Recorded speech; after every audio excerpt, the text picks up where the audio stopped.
आत्मा की स्वतंत्र सत्ता है, ऐसा महाज्ञानी केशी स्वामी समझा रहे हैं, किंतु उसे राजा प्रदेशी स्वीकार नहीं करता। ये भी सच है, जब तक समझ परिपक्व ना हो तो कोई समझा भी नहीं सकता। समझ मात्र शब्द सुनने से नहीं आती, उसके लिए मिथ्या मान्यता का गलना अनिवार्य है। एक बार जो समझ जाता है, उसके लिए सिद्धालय का द्वार खुल जाता है। एक तरफ राजा का प्रश्न है, दूसरी ओर महामुनिराज अपनी प्रज्ञा के साथ परिपूर्ण उत्तर देने के लिए समर्थ है। ऐसा लगता है केशी स्वामी की अमृतवाणी रूपी स्वाति बुंद पर प्रदेशी राजा के चिंतन की परत चढ़ती जा रही है। अब निश्चित ही आस्तिक्य का मोती प्रकट होगा। आपने सुना होगा मोती कैसे बनता है। कहते हैं सीप के मुख में जब स्वाति बूंद जाती है तो वह प्रतिक्रिया करती है।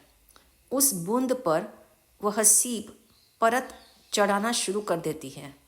यूं परत पर परत चढ़ती जाती है और वह बूंद एक दिन मोती बन जाती है। राजा प्रदेशी ने भी आज तक अपने प्रश्नों का इतना सटीक एवं सत्यमुखी उत्तर नहीं सुना था। स्थूल जगत से भिन्न सूक्ष्म जगत है तथा उसके नियम भी अलग है, ऐसा भी वह नहीं जानता था। महामुनि केशी स्वामी ने जब सूक्ष्म नियमों को समझने की बात कही तो राजा प्रदेशी के भीतर अंतर्द्वंद पैदा हुआ। हार मानने को उसका मन तैयार नहीं था और केशी श्रमण के सत्य कथन का प्रतिवाद उसे सूझता नहीं था।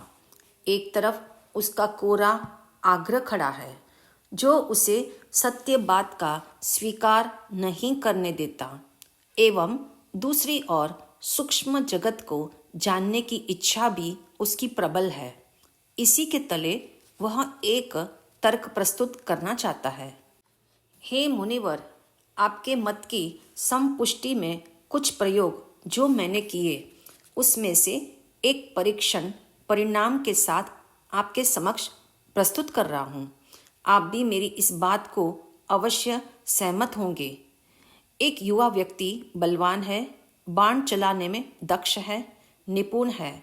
अपने तरकश में से एक नहीं 5 बाण निकालकर इकट्ठे चलाता है, अर्थात वह एक साथ अनेक बाणों का प्रक्षेप करने में समर्थ है।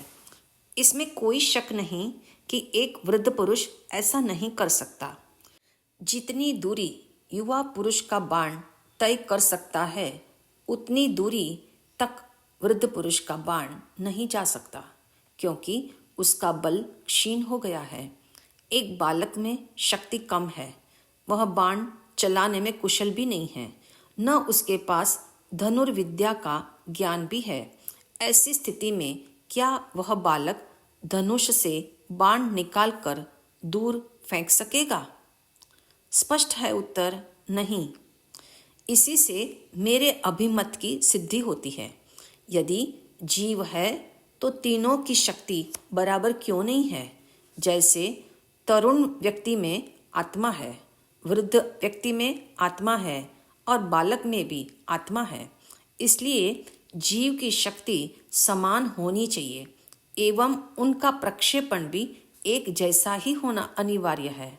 जब एक युवा धनुष से बाण फेंक सकता है और वृद्ध एवं बालक वैसा बाण नहीं चला सकते, तो इससे प्रमाणित होता है कि शरीर ही सब कुछ है, आत्मा नहीं।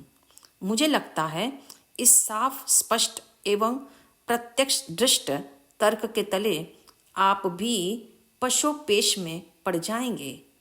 यदि बालक, युवा, वृद्ध की आत्मा एक ही है तो कार्य एक जैसा क्यों नहीं है? इसी कारण मैं ऐसा मानता हूँ, जीव की सत्ता है ही नहीं। राजा प्रदेशी के इस तर्क को सुनकर महाज्ञानी केशी मुनि समझाते हैं, हे राजन, जिसे वीतराग धर्म प्राप्त हो, अतीन्द्रिय ज्ञान प्राप्त हो, वहाँ कन्फ्यूजन को स्थान नहीं है। उनके उलझनातीत समाधान शक्ति की तुम कल्पना भी नहीं कर सकते। हे प्रदेशी, तुम इंद्रिय ज्ञान के परोक्ष स्तर पर जी रहे हो। अपरोक्ष अतीन्द्रिय ज्ञान को तुम नहीं जानते। इंद्रियों से पार प्रकट प्रत्यक्ष ज्ञान भी सहज है, सुगम है। आत्मा की ऐसी अनुपम शक्ति से अभी तुम अनजान हो।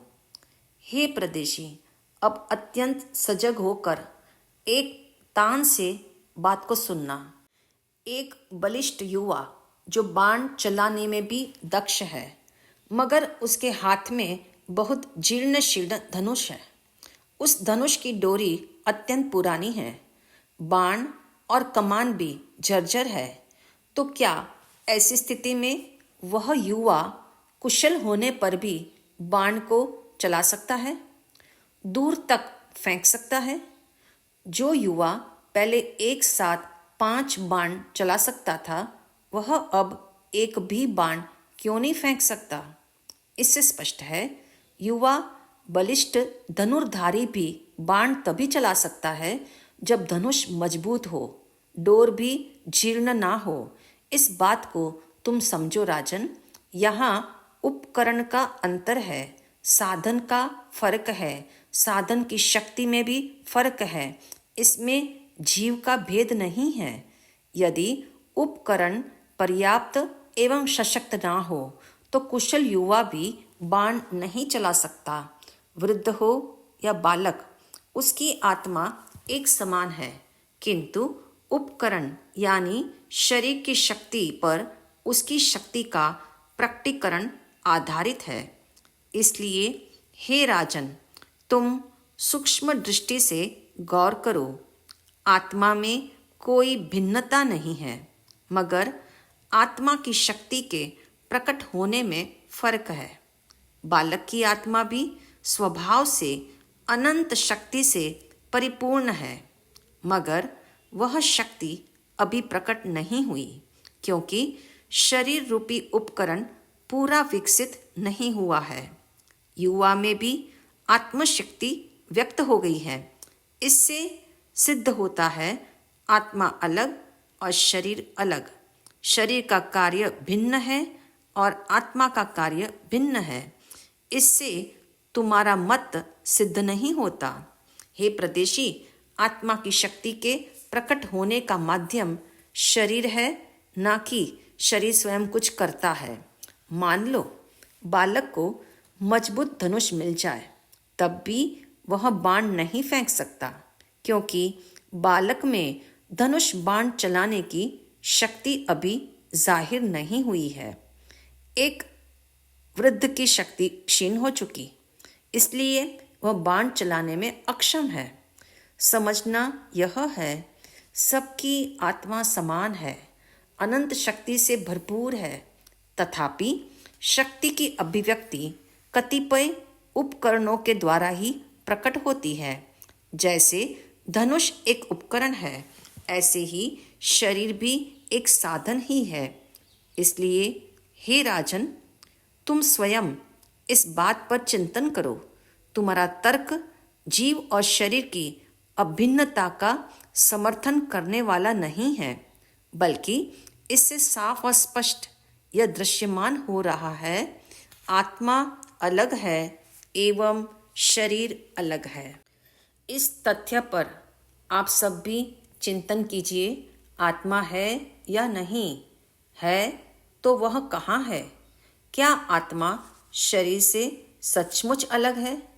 हमें भी तत्व चिंतन द्वारा एवं ज्ञान एवं श्रद्धा के साथ इस प्रतीति तक पहुंचना है। आत्मा का अस्तित्व है, मैं ही आत्मा हूँ। शरीर मुझसे अलग है एवं शरीर का कार्य भी मेरे कार्य से अलग है। आत्मशक्ति की अभिव्यक्ति मात्र का माध्यम शरीर बनता है।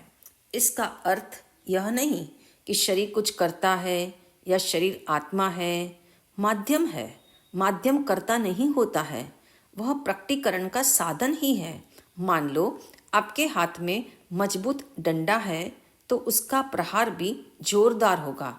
यदि पुरानी गली हुई लकड़ी से प्रहार करोगे तो जोरदार वार नहीं कर पाओगे।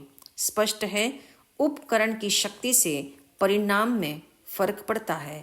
साधन की मजबूती पर आत्मशक्ति की अभिव्यक्ति आधारित है। स्मरण रहे, इसमें आत्मा की शक्ति समान है, उसमें अंतर नहीं है, सिर्फ प्रकट होने में अंतर है। वह भेद भी शरीर का है, आत्मा का नहीं।